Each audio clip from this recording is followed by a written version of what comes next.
Bonjour à tous, bienvenue dans cette nouvelle vidéo de TPV News. On commence aujourd'hui une série de vidéos pour voir plus en détail ce que peut nous réserver Disneyland Paris dans son plan d'agrandissement des Walt Disney Studios. Nous allons donc, au cours de ces vidéos, qui ne seront pas consécutives, d'autres nouvelles sur d'autres parcs viendront s'intercaler, nous interroger sur la possibilité ou non de voir telle ou telle attraction, tel ou tel spectacle ou tel restaurant devenir une réalité. Mais avant de détailler chaque zone, on va s'intéresser à un aspect moins intéressant justement, celui des chiffres. Je ne dis pas qu'avec moi ça passera mieux, mais je pense qu'il est bon de les connaître pour pouvoir ensuite avancer des idées. Selon le communiqué de presse, l'investissement de la Walt Disney Company est de 2 milliards d'euros, ce qui en fait le plus grand depuis l'ouverture en 1992. En effet, à cette période, pour construire le parc, les hôtels, le Disney Village et toutes les infrastructures pour les employés, il avait représenté l'équivalent de 2,5 milliards d'euros si ceci avait existé à l'époque. Et 10 ans plus tard, quand le parc Walt Disney Studios a ouvert, certainement trop vite et trop petit, il avait été à l'époque de 610 millions d'euros. N'oublions pas l'inflation qu'il y a eu depuis.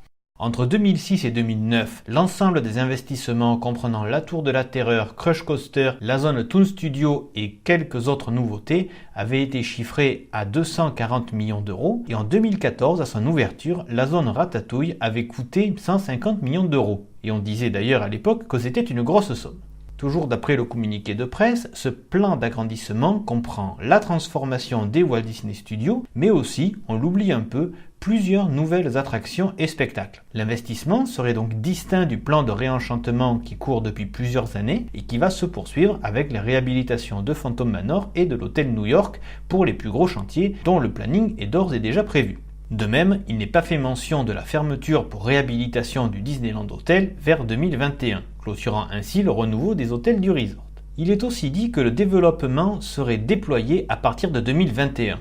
Il n'y a pas pour le moment d'ordre officiel concernant l'ouverture des zones, mais on peut imaginer, vu qu'il ne serait pas judicieux de tronquer le parc d'une zone complète, que la priorité soit donnée à un nouveau land, voire ou deux, avec une ouverture chaque année, et un gros truc en 2022 pour les 30 ans, puis de terminer avec la zone Marvel.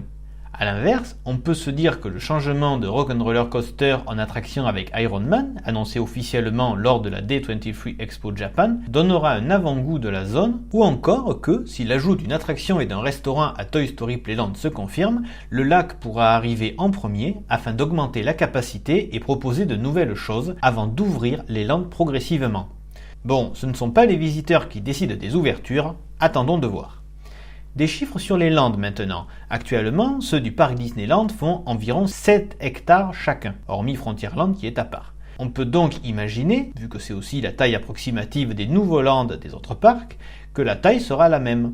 On peut même se dire que si tous les lands font la même superficie, ça donne ça, et ça rentre. J'ai vu que certains se demandaient l'intérêt de cet agrandissement et celui d'avoir du coup des doublons, notamment avec Star Wars dans les deux parcs. Pour moi c'est très simple, il faut absolument que les deux parcs soient différents et pas qu'on mette dans un ce qu'on ne peut pas mettre dans l'autre, même si c'est un peu ce qui arrive avec la zone de la Reine des Neiges. Le parc historique, dirons-nous, se sert de thèmes globaux pour intégrer parfois les longs métrages Disney, pendant que le parc studio se sert des franchises Disney elles-mêmes pour créer l'immersion par des attractions en rapport avec l'univers de la licence. C'est exactement ce qui se passe avec le doublon dont je parlais.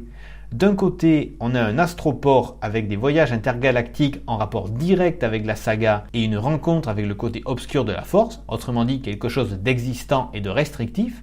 De l'autre, nous avons une planète qui n'existe pas dans les films et où tout reste à inventer. Et puis l'intérêt est évidemment financier. Comme je vous disais, le but est d'augmenter la fréquentation par des expériences culinaires qui donnent envie de manger, par des boutiques qui donnent envie d'acheter, avec des exclusivités pour chaque zone, et par des spectacles qui donnent envie de rester plus d'un jour pour les voir tous. Des spectacles nocturnes qui donnent envie de rester jusqu'au soir, et plus largement des hôtels qui donnent envie d'y dormir parce qu'on y a une expérience particulière. Bref, un séjour qui donne envie de revenir. Et cela passe par l'agrandissement des Walt Disney Studios, l'ajout d'attractions au parc Disneyland et de boutiques et de restaurants au Disney Village. Notre resort a été pensé comme une version réduite de Walt Disney World. Il reste encore à ce jour le plus ambitieux en termes d'infrastructures voulues à son ouverture. Il est le seul resort Disney en dehors des États-Unis à avoir une vision internationale.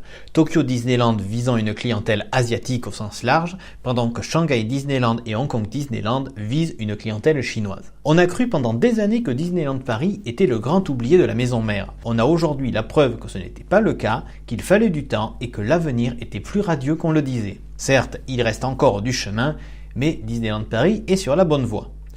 Nous commencerons vraiment à parler des zones la prochaine fois. D'ici là, n'hésitez pas à aimer cette vidéo, à la partager elle et les autres, et à suivre les différents comptes sociaux pour ne rien manquer de l'actualité des parcs de loisirs. On se retrouve très vite, merci pour votre écoute et à très bientôt.